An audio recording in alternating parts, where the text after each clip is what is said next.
What's going on, guys? Welcome to Living with the Grain. I'm Jared.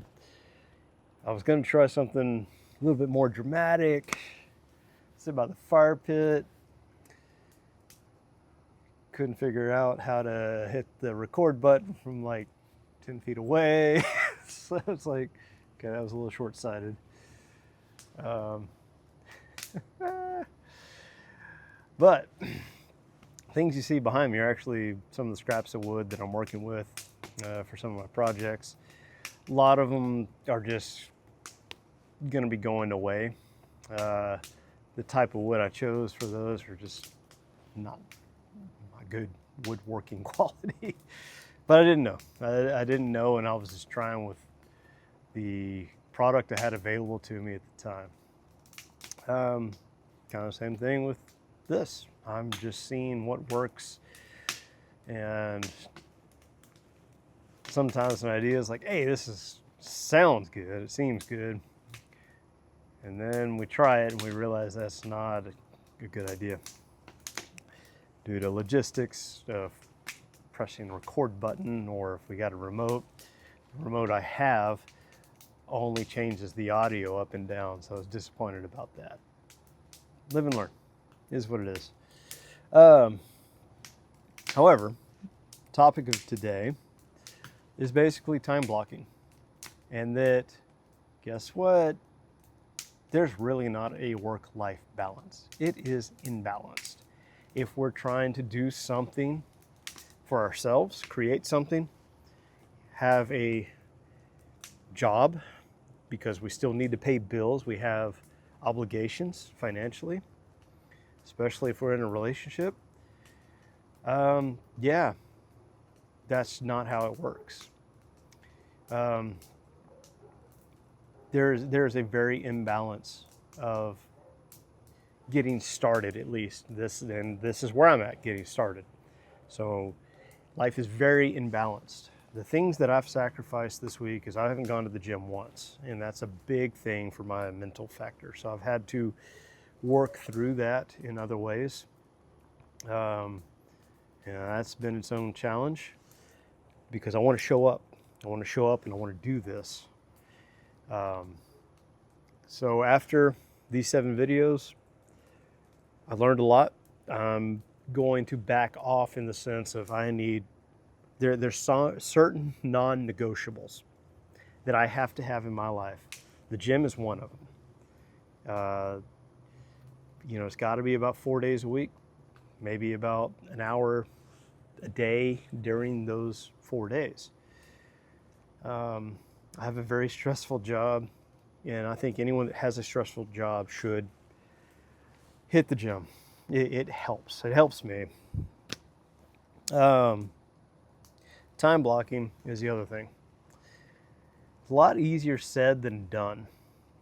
And the reason time blocking is so important is if we want to work on our one thing, so let's say this is my one thing, book by Gary Keller called The One Thing, Keller Real Estate,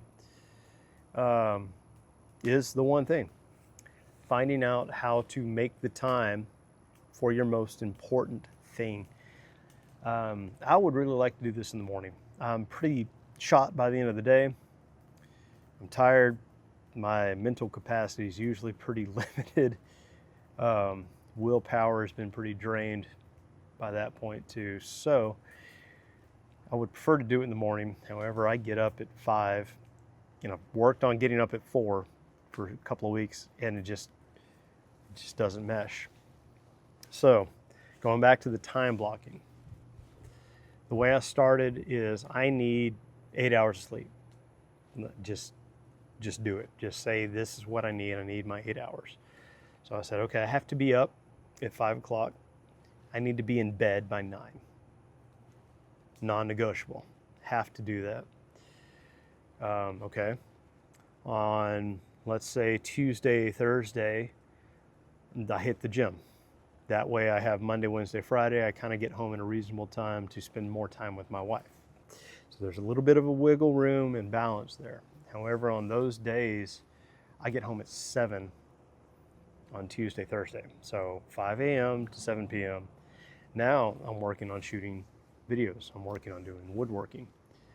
I got to be in bed by 9.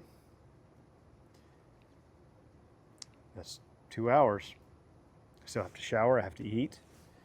Have to work in some capacity either towards the next day or towards this. So sometimes I'll get a 5 to 20 minute window.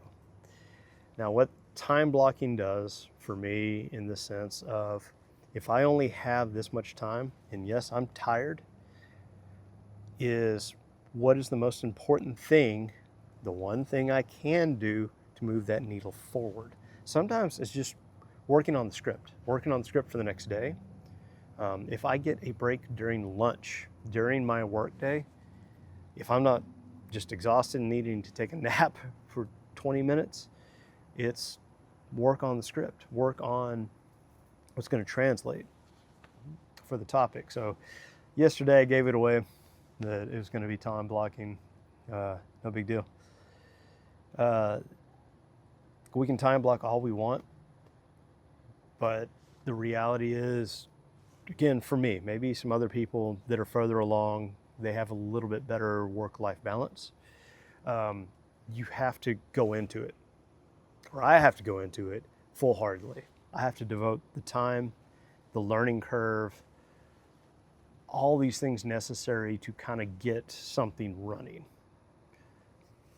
Kind of even obsessive in a sense. And that's something I guess luckily I do have in spades.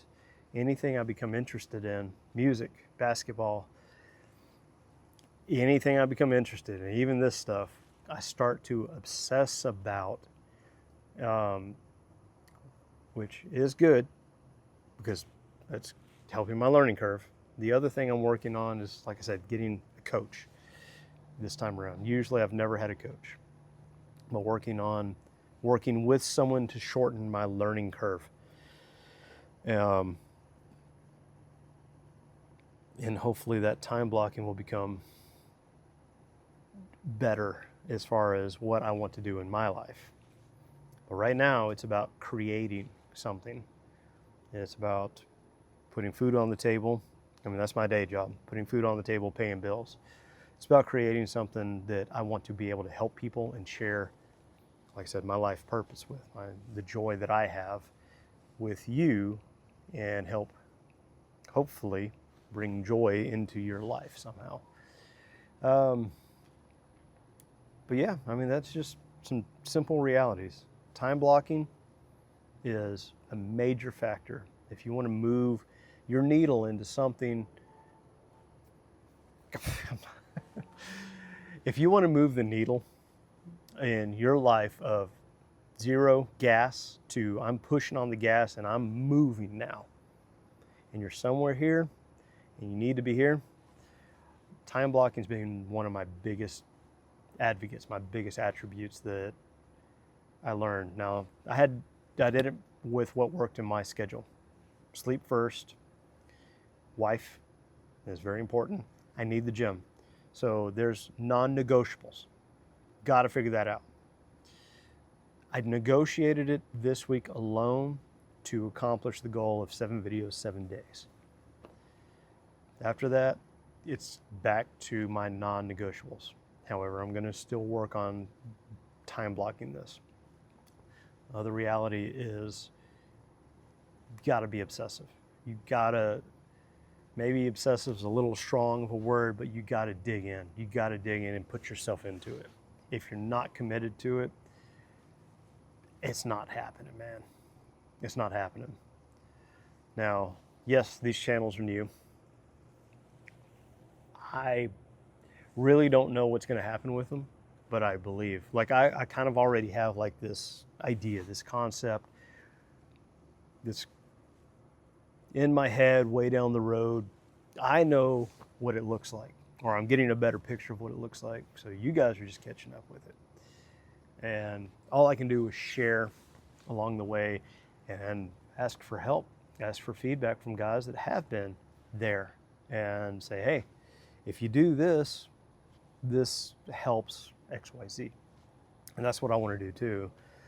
If I can help someone with something I know, do the same. You know, partly pay it forward and repay it at the same time. Anyway, that's what I got for today. I really don't have a question today other than, what do you want? Do you want something grand? Do you want something where you're at? And what's it going to take for you to get there? And that's about it. What's it going to take for you to get there? It's not a deep theological question or anything, just how are you going to time block it? So kind of simple, but hey, simple's all right. Peace, guys. Take care. See you next time.